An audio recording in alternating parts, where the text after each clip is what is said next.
বর্তমান পরিস্থিতি যদি আপনারা দেখেন, ইউটিউব খুললে, ফেসবুক খুললে 3-4টে খবরই চলে। একটা হলো বাংলাদেশ, আর একটা হলো এই কাঞ্চন অথবা সোহিনীর বিয়ে, অথবা স্নেহাশিস গাঙ্গুলির বিয়ে, অথবা যিশু সেনগুপ্তের ডিভোর্স। এটাই চলছে এখন বাংলার ইউটিউব আর ফেসবুকের ট্রেন্ডিং নিউজ হিসেবে। কম বেশি মোটামুটি সবাই জানেন যে সৌরভ গাঙ্গুলির দাদা, অর্থাৎ ভারতীয় দলের প্রাক্তন ক্যাপ্টেন সৌরভ গাঙ্গুলি, তার দাদা স্নেহাশিস গাঙ্গুলি 59 বছর বয়সে বিয়ে করতে চলেছেন। এবার হয়তো অনেকে আমার ভিডিওটা দেখে এটা ভাবতে পারে যে আমার ভিডিও ম্যাক্সিমামটাই তো দেখি এই ধরনের জিনিস চলে। ব্যাপারটা তা না। ব্যাপারটা হচ্ছে এরকম যে আমি আজকে আরেকটা ভিডিও নিয়ে এসেছি ঠিকই, যেখানে দেখা যাচ্ছে যে বর্তমান সময় মাসে একটা সেলিব্রিটির বিয়ে যদি হয়, সেই মাসে 4টে সেলিব্রিটির বিয়ের ডিভোর্স হয়। ঠিক আছে, সেটা যিশু সেনগুপ্ত হতে পারে, সেটা ঐশ্বরিয়া অভিষেক বচ্চন হতে পারে, আবার এমনও হতে পারে যে ওই মাসের মধ্যেই কারোর কাঞ্চনের মতো থার্ড আর সেকেন্ড ফোর্থ ম্যারেজও হতে পারে, লাইক শ্রাবন্তী।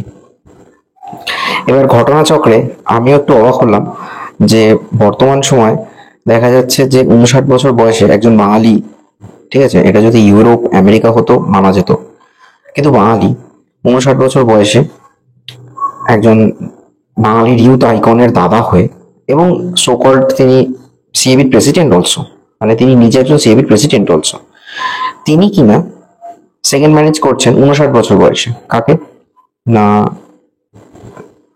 তারই একজন পরিচিত বান্ধবী, এবং তিনি আবার ঘটনাচক্রে একজন নামী শিল্পপতির প্রাক্তন স্ত্রী।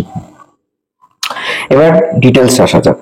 সেটা হচ্ছে যে সৌরভ গাঙ্গুলির দাদা স্নেহাশিস গাঙ্গুলি গত বছর তার প্রথম স্ত্রী মোম গাঙ্গুলির সঙ্গে ডিভোর্স করেন, মানে ডিভোর্স ফাইল হয়, সেখানে বধূ নির্যাতনের কেস টেস অনেক কিছু করেন মোম। তারপর সেই কেস অনেকদিন চলার পর ফাইনালি ডিভোর্সটা হয়ে যায়। ইতিমধ্যে তারও 3-4 বছর আগে থাকতে তিনি অলরেডি সেই মানুষটির সাথেই ডেট করছিলেন। কখনো তিনি ইন্দোনেশিয়া, বালি, কখনো তিনি সিঙ্গাপুর, দুবাই এসব জায়গায় ঘুরতেও গিয়েছিলেন সেই বান্ধবীকে নিয়ে, লাইক ওই শোভন আর বৈশাখীর মতো কেস ঘুরতে গেছিলেন। তারপর তিনি ঠিক করেছেন আজকে অর্থাৎ 21শে জুলাই গুরু পূর্ণিমার মতো একটা শুভ দিনে তিনি বিয়েটা সেরে ফেলবেন। এবার এই বিয়েতে সৌরভ গাঙ্গুলি এবং ডোনা গাঙ্গুলির নাম ছিল অ্যাজ এ হোস্ট হিসেবে, কিন্তু তারা থাকছেন না।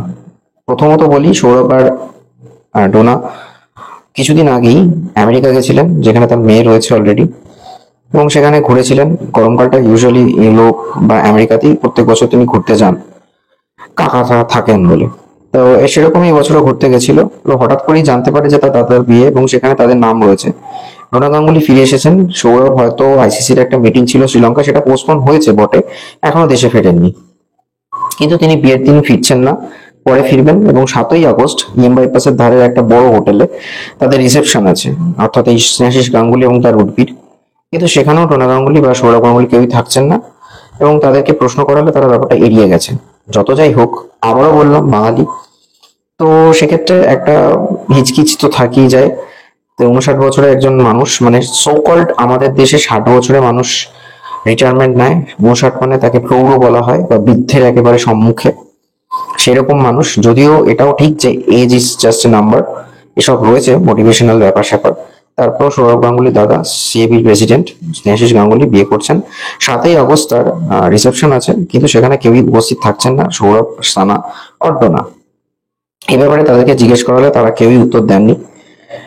আর ইউজুয়ালি এখন সৌরভ একটা আলাদা বাড়িতে থাকছে, বেহালার পুরনো যে চণ্ডী ভবন ছিল সেখানে অনেকদিন হলো তিনি সেটাকে ছেড়ে একটা অন্য জায়গায় একটা ফার্ম হাউস মতো নিয়েছেন, কলকাতারই একটা বড় জায়গা, 40 কোটি টাকা দিয়ে কিনেছিলেন। আর দাদাও এখন একটা নিউটাউনের দিকে একটা বাড়িতে ফ্ল্যাট নিয়েছেন, সেখানে থাকেন। মাঝে মধ্যে পুরোনো বাড়িতে যাওয়া হয়। তো লেটস সি, এবার দেখা যাক স্নেহাশিস গাঙ্গুলির নেক্সট সেকেন্ড ইনিংস কেমন চলে।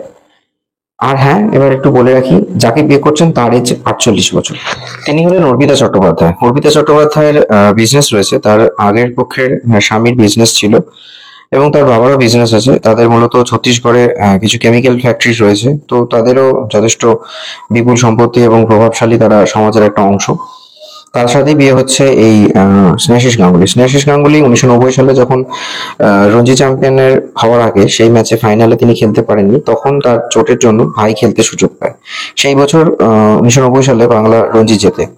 পরবর্তী সময়ে সৌরভ যখন এই কিছুদিন 2022-এ সিএবি প্রেসিডেন্ট বা বিসিসিআই প্রেসিডেন্টের পদ থেকে যখন সরে যান, অনেকে ভেবেছিল যে সিএবি প্রেসিডেন্ট আবার সৌরভ গাঙ্গুলি হবে, কিন্তু তার জায়গায় ফিরে আসে তার দাদা স্নেহাশিস গাঙ্গুলি। স্নেহাশিস গাঙ্গুলি আসার পর 2023-এর ওয়ার্ল্ড কাপ হয়েছে, অনেক ম্যাচ ইডেনে অর্গানাইজ হয়েছে, এবং তার সাথে এখন বেঙ্গল টি20 যে সিরিজ চলছে লিগটা মেয়েদের এবং ছেলেদের, তারও অ্যারেঞ্জমেন্ট করছেন এই CAB president. As a CAB president administrative দিক থেকে তিনি যথেষ্ট সফল মানুষ। তো আশা করা যায় যে ভবিষ্যতে তার সেকেন্ড ইনিংসও অনেক উজ্জ্বলময় হোক। এবং আমি আবারও বলি এদেরকেও, দয়া করে এরা ফার্স্ট ইনিংসে, প্রত্যেকটা মানুষ যারা সমাজের একটা আইকন, তারা অন্তত ফার্স্ট ইনিংসে যদি আবদ্ধ থাকে তাহলে মনে হয় সেটা বেটার হয়। আবার সেকেন্ড ইনিংস, থার্ড ইনিংস, মানে সব কাঞ্চনের মতো ব্যাপারটা হয়ে যাচ্ছে। যাই হোক, রোস্টিং আমার বিষয় নয়, কাউকে ছোট করা আমার বিষয় নয়, শুধুমাত্রই আমি বর্তমান পরিস্থিতি যদি আপনারা দেখেন, ইউটিউব খুললে, ফেসবুক খুললে 3-4টে খবরই চলে। একটা হলো বাংলাদেশ, আর একটা হলো এই কাঞ্চন অথবা সোহিনীর বিয়ে, অথবা স্নেহাশিস গাঙ্গুলির বিয়ে, অথবা যিশু সেনগুপ্তের ডিভোর্স। এটাই চলছে এখন বাংলার ইউটিউব আর ফেসবুকের ট্রেন্ডিং নিউজ হিসেবে। Stay tune on my channel রং স্টোরিজ। আর অবশ্যই ভিডিওটা কেমন লাগলো কমেন্ট বক্সে জানাবেন।